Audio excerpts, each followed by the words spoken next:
Mr. Muhammad, while we're talking about this very unique proposition of yours as expressed in the message to the black man and, of course, in all your philosophy, it's interesting to note that Abraham Lincoln once proposed or thought that all Negroes, perhaps for their own best interest, should be moved to a separate state. And Garvey, a great leader of the Negroes many, many years ago, proposed that the Negroes have their own state. He was never too successful. And if I remember correctly, the communists in the early 30s, at the height of the Depression, urged that the Negroes be given their own state in an effort to capitalize on their following, I presume. None of these ever came to fruition or were ever successful or ever interested too many Negroes. How do you figure that you today can get Negroes to leave this country of theirs and go elsewhere? Well, I will not have any power to do, don't have any power to do any more than those teachers that preceded me on the same subject. I myself don't have any power of myself to bring about such change. But God is with me to bring it about. And the time is with me. How has your God, Allah, manifested himself in this presentation? He have manifested himself in the person of a man, and with the knowledge of the end of the history that we has been in service to white people, and the time that we should be separated from them. This knowledge was given by him, and he is the one that is backing it up. It is not me. I don't want you to look at me as nothing but a messenger. That's all I am, just a messenger to tell you what someone said to me.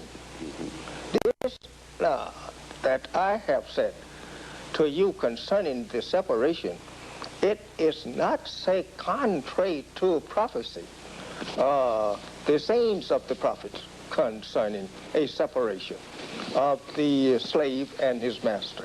It is not contrary.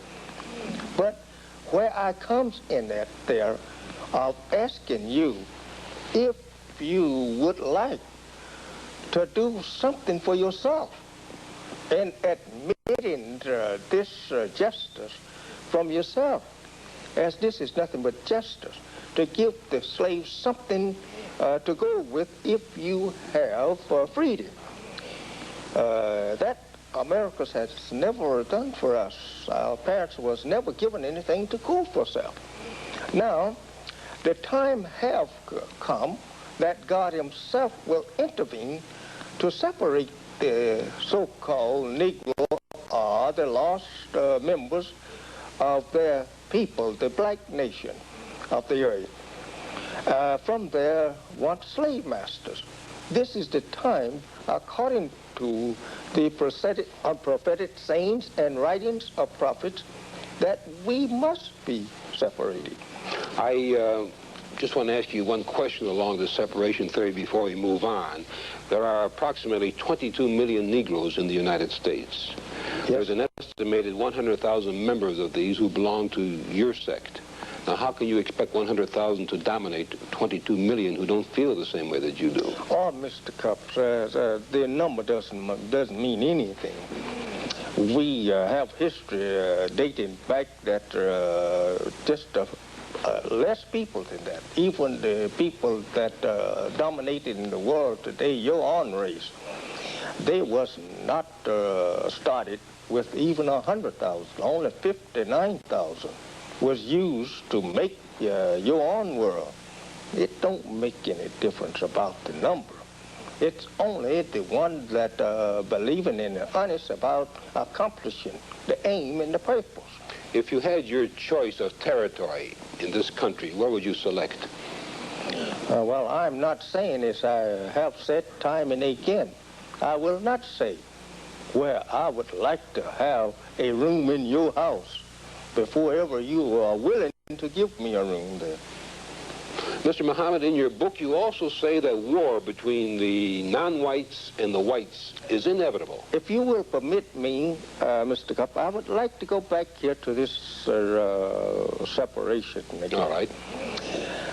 We often has been misunderstood on this. We know that the prophesy says that we should be returned or will be returned to our own.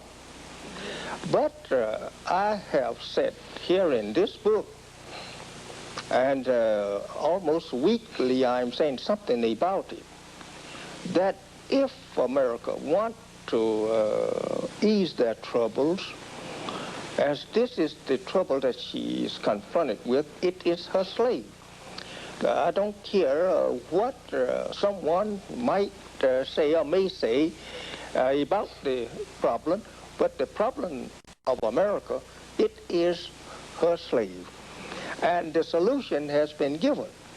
And this is just only a little twist of the solution that I am presenting to America today.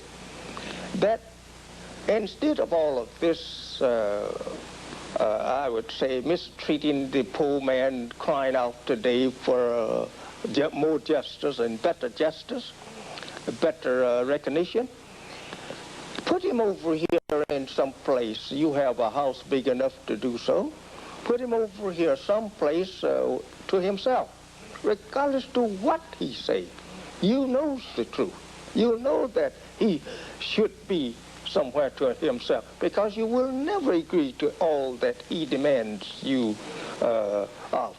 You cannot do so unless you want to become a subject slave yourself, or that you want to get in the same status that your slave is in, to yield to all of his demands.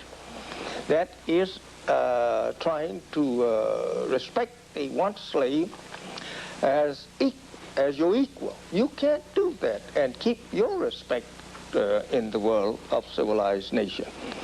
But you can, I should say, stop trying to force the ideal in the slave that he is as good, he is as honored, he is as much as the master.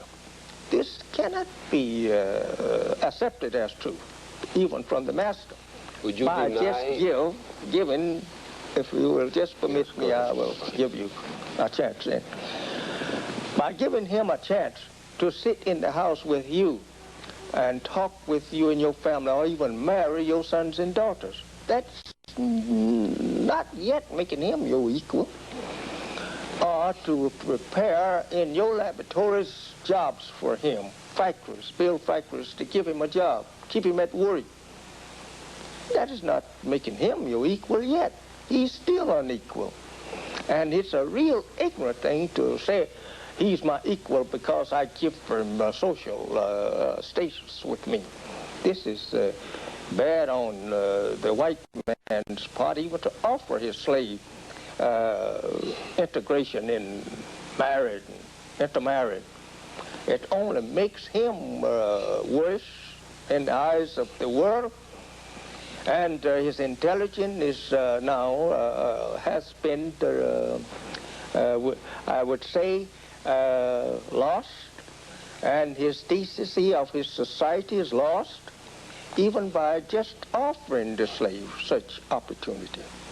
But if he would go and offer his slave a place over here to himself, say, boy, you have, allow me to use this slang, boy, you have been a good old plowboy for me.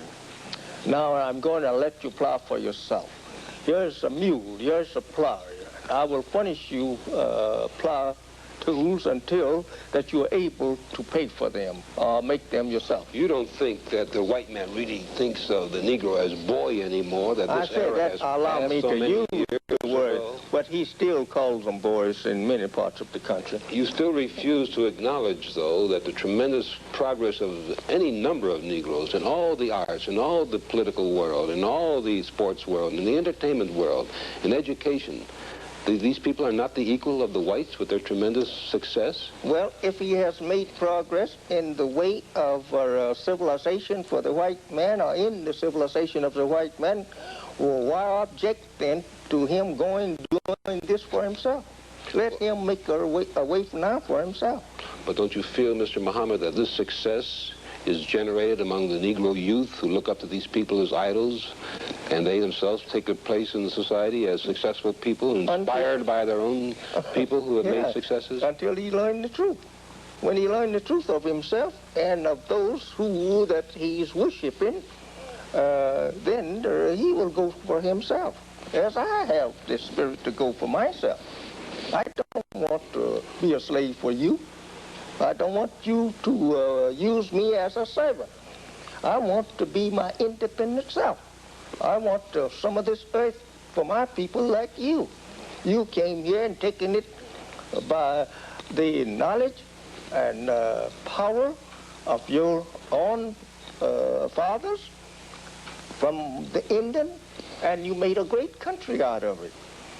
Then you goes back to my country and brings us here to serve you as slave, free labor. For 300 years we did that for you, willingly or unwillingly. We did so, and our fathers. Now for 100 years, you say we are free.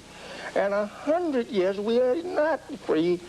We are so blind, deaf, and dumb, we still look forward to you to make our clothes for us, get the cotton and the wool, go and put it through the mills and make cloth out of it for us, and we still sitting looking at you do all of this for us. Mr. Muhammad, if you'll pardon me, I must say that your interpretation of the Negro is far different than mine. You sound more like Governor Wallace when you say the Negro is deaf, dumb, and blind. You don't want to be linked with Governor Wallace as one of the outstanding racists. No, I say that because God himself said it.